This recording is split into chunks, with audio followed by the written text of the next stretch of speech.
नमस्कार मित्रांनो, मी अनिल घनवट. भावांनो, मागच्या व्हिडिओमध्ये मी आपल्याला बाजार समितीचे काही कायदे सांगितले, जे कायदे शेतकऱ्यांच्या हिताचे आहेत, परंतु त्याचं पालन केलं जात नाही, म्हणून शेतकऱ्यांची सर्रास लूट होते आहे. आणि ही लूट थांबवण्यासाठी आपण सर्वांनी एकत्र येऊन याला विरोध करणं गरजेचं आहे, एखादा आंदोलनाचं स्वरूप देणं गरजेचं आहे. याबद्दल मी आपल्याशी चर्चा केली होती. आता एक महत्त्वाचा कायदा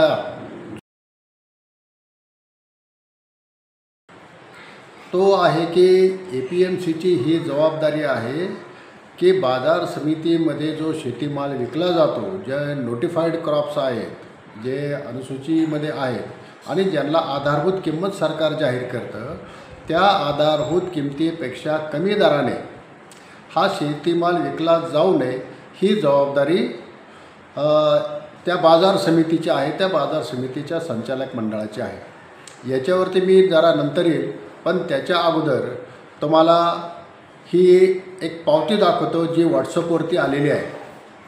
आणि या पावतीमध्ये त्या शेतकऱ्याने आपला माल बाजारामध्ये नेला आणि त्याच्यानंतर त्याच्यातनं त्याचे वाहतुकीचा खर्च, त्याची हमाली वगैरे हे सगळं जाऊन त्याला फक्त ₹1 मिळालेला आहे, अशी ती पावती सांगते. परंतु या पावतीमध्ये जर आपण पाहिलं तर त्याच्यामध्ये ₹25 हे इतर, आता हा इतर खर्च काय असतो कोणाला माहिती नाही, परंतु इतर म्हणून ₹25 कापले गेले. ज्यांनी हे ₹25 कापले त्याला लाज कशी वाटली नसेल की या शेतकऱ्याने 6 महिने 9 महिने त्याच्या शेतामध्ये कष्ट करून हा माल पिकवला, तो कांदा पिकवला होता, आणि या कांद्याचा त्याला फक्त ₹1 मिळतो आहे, आणि आपण काही न करता याचे ₹25 का घ्यावे, कसे घ्यावे? तर अशा पद्धतीने शेतकऱ्यांची लूट या बाजार समित्यांमध्ये होती. आणखी एक पावती आहे की ज्याच्यामध्ये पुढच्या बाजूने सरळ हिशोब लिहिला आहे, परंतु पावतीच्या मागच्या बाजूने पुन्हा त्यांच्याकडनं काही टक्के रक्कम विनाकारण वसूल केलेली आहे. विनाकारण कपात करून उरलेले पैसे शेतकऱ्यांच्या हातामध्ये इथं दिलेले आहेत.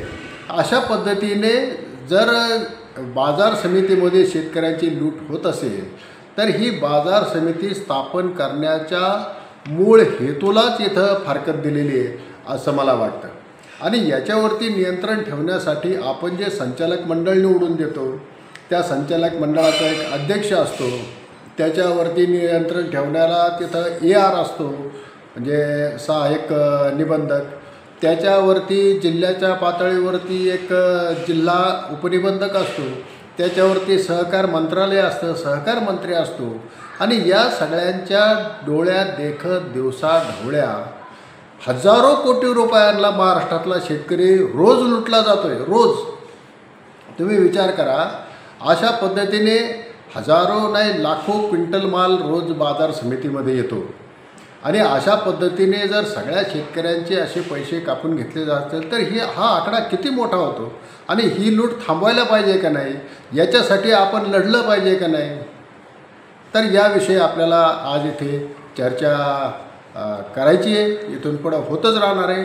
पण आता मी एक महत्त्वाचा जो कायदा आहे या APMC ॲक्टमध्ये कलम 32 हे कलम असं सांगते की भारत सरकार वेळोवेळी काही विशिष्ट पिकांच्या किमती सरकार जाहीर करतं, त्याला आपण आधारभूत किंमत म्हणतो किंवा MSP म्हणतो.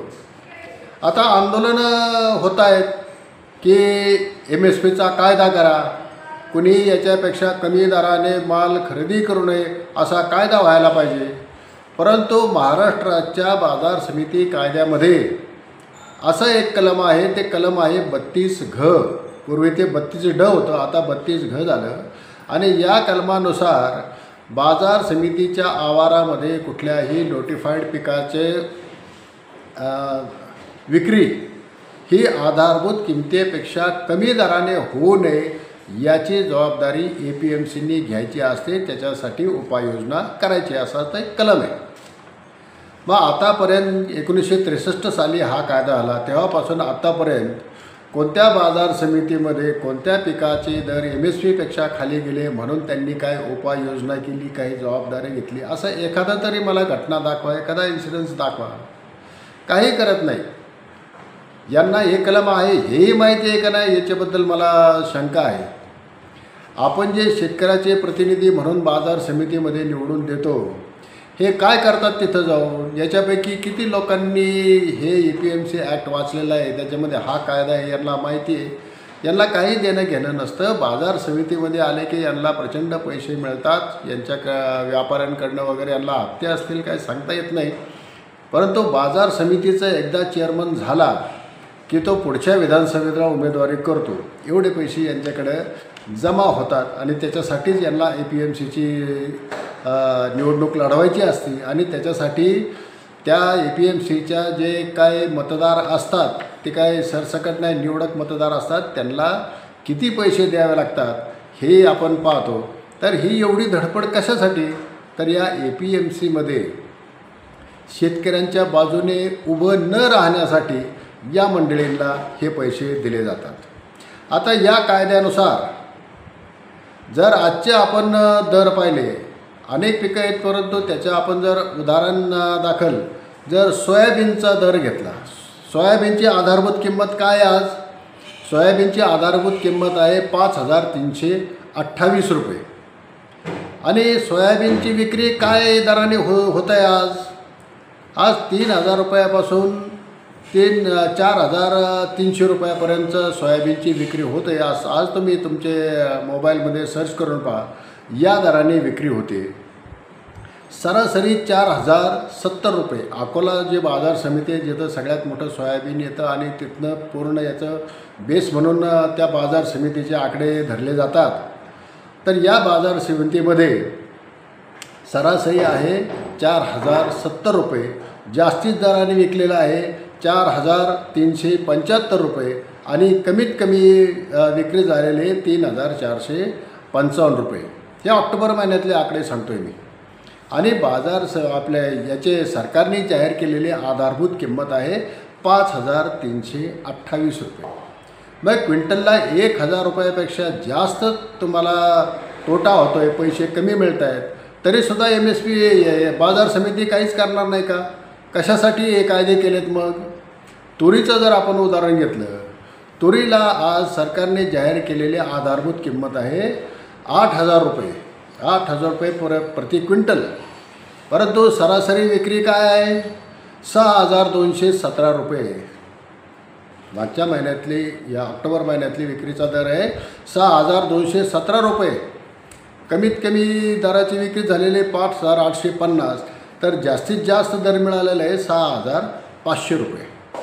मग 8,000 रुपये तुमची आधारभूत किंमत जाहीर झालेली असेल आणि जर आपण 2,000 रुपये त्याच्यापेक्षा कमी दराने जर विकत असू, तर या कायद्याला काय अर्थ आहे? या MSP जाहीर करण्याला काय अर्थ आहे? आपण संचालक मंडळ निवडून देतो याला काय अर्थ आहे? सहकार खातं जे आपण पोचलं इतकं मोठं, याची अस्तित्वाची काय गरज काय आहे? जर इतका मोठा फरक असताना आपण समजू शकतो 50-100 रुपये कमी आले तर आपण ते कन्सिडर करू शकतो. परंतु 1,000-1,000, 2,000 रुपये प्रति क्विंटल शेतकऱ्यांना कमी पैसे मिळत आहेत आणि तरी आपण काहीच करायचं नाही, तरी आपण गप्प बसायचं. याला काय अर्थ आहे? आमचा एक कार्यकर्ता आहे धाराशिव जिल्ह्यातला, पूर्वी उस्मानाबाद जिल्हा होता, त्या जिल्ह्यामधील मुरुम बाजार समितीमध्ये त्याने नेलेला शेतीमाल बहुतेक उडीद होता तो, आणि तो बाजार समितीमध्ये आधारभूत किमतीपेक्षा कमी दराने विकला गेला.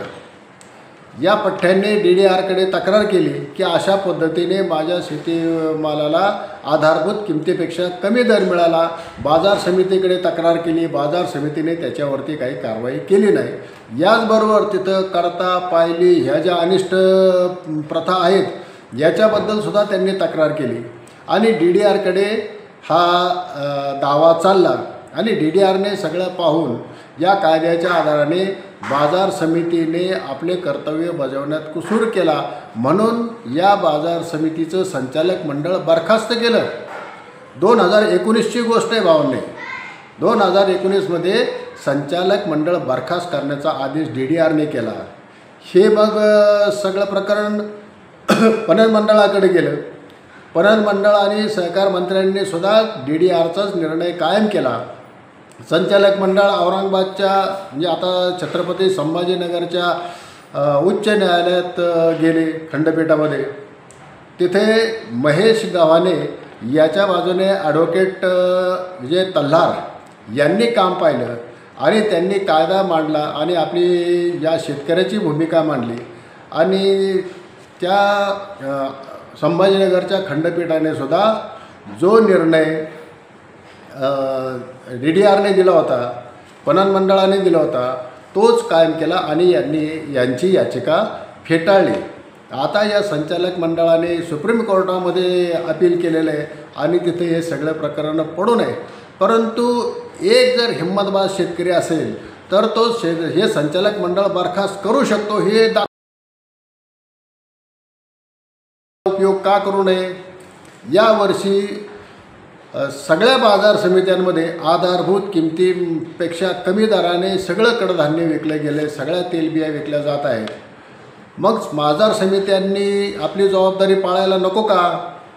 नसल पाळताय तर याच्यामध्ये काय अडचण आहे ती सांगा. आमचे एक कार्यकर्ते आहेत, आमच्या शेतकरी संघटनेच्या विज्ञान आघाडीचे ते अध्यक्ष आहेत मिलिंदजी दामले, अतिशय हुशार व्यक्ती आहेत. त्यांचं म्हणणं असं आहे की आता जो माल निघतो याच्यामध्ये ओलावा जास्त असतो. ओलावा जर जास्त असेल तर त्याच्यामध्ये तो नॉन इफेक्टिव्ह ठरतो आणि म्हणून त्याला कमी दर मिळतात.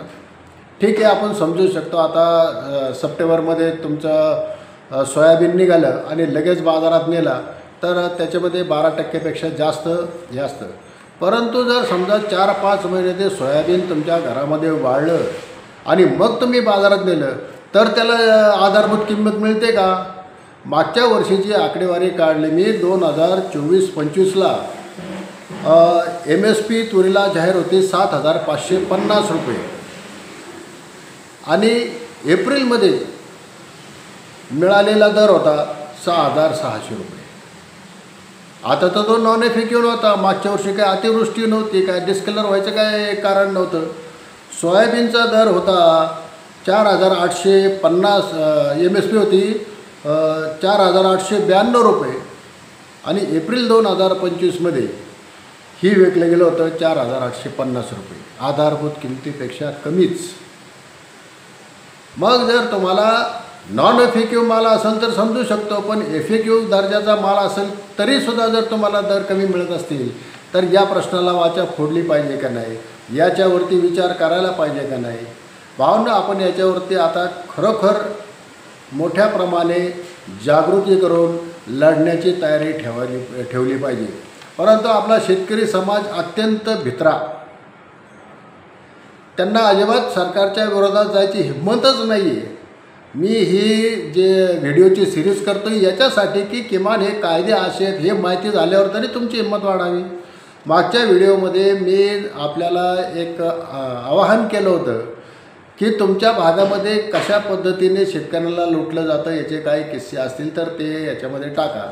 परंतु एक आमच्या नगर जिल्ह्यातले निलेश शेडगे या कार्यकर्त्याशिवाय दुसरं कुणीही याच्याबद्दल काही टाकलेलं नाही. आपल्याला राजरोस लुटलं जात आहे तरीसुद्धा आपण त्याच्या विरोधात बोलायचं नाही म्हणजे आपली त्याला मूकसंमती आहे असंच समजलं जातं. आमच्यासारखे याच्या विरोधामध्ये काही आवाज उठवण्याचा प्रयत्न करणारे असतात, यांना वेळात काढलं जातं. तर भावांनो, तुम्हाला लुटून घ्यायचं असेल तर त्याच्यात काय आमचा आक्षेप असणार नाही. परंतु ज्याला वाटतं की आपली लूट होते, अरे आपल्या मुलाने 10 रुपये मागितले तर आपण त्याच्या कानामागं ठेवून देतो आणि या मंडळींना खुशाल आपण इतकेले पैसे असे सोडून देतो काही कारण नसताना, बेकायदेशीर असताना. तर याच्यावरती विचार व्हायला पाहिजे. आपल्याला एक आंदोलन उभं करायचं आहे. हे आंदोलन कुठल्याही प्रकारे कुठं गर्दी करणं काय असं असणार नाही आहे. तुमच्या हातातला मोबाईल वापरून आणि तुम्ही विकलेल्या मालाची पावती एवढंच हत्यार आपल्याला वापरायचं आहे आणि याच्यावरती आपल्याला पुढचं आंदोलन करायचं आहे. पुढचं आंदोलन नेमकं कसं असणार आहे, काय असणार आहे हे मी तुम्हाला पुढच्या व्हिडिओमध्ये निश्चितच सांगणार आहे. तरी तुम्ही माझ्या या सगळ्या येणारे व्हिडिओज पाहत राहा. हा व्हिडिओ आवडला असेल तर लाईक करा, इतर तुमच्या मित्रांना नातेवाईकांना हा शेअर करा. त्यांच्यामध्ये सुद्धा जागृती करा आणि चॅनल सबस्क्राईब केला नसेल तर हा चॅनल सबस्क्राईब करा. म्हणजे अशा पद्धतीची शेतीविषयक माहिती आणखी इतर मुद्द्यांविषयक माहिती तुम्हाला प्रामाणिकपणे आपल्यापर्यंत पोहोचवण्याचा प्रयत्न केला जाईल. तरी सर्वांना विनंती आहे की पुढे होणाऱ्या आंदोलनाच्या तयारीसाठी हे व्हिडिओ जास्तीत जास्त शेअर करा आणि हा चॅनल लाईक करा. एवढंच म्हणतो. धन्यवाद.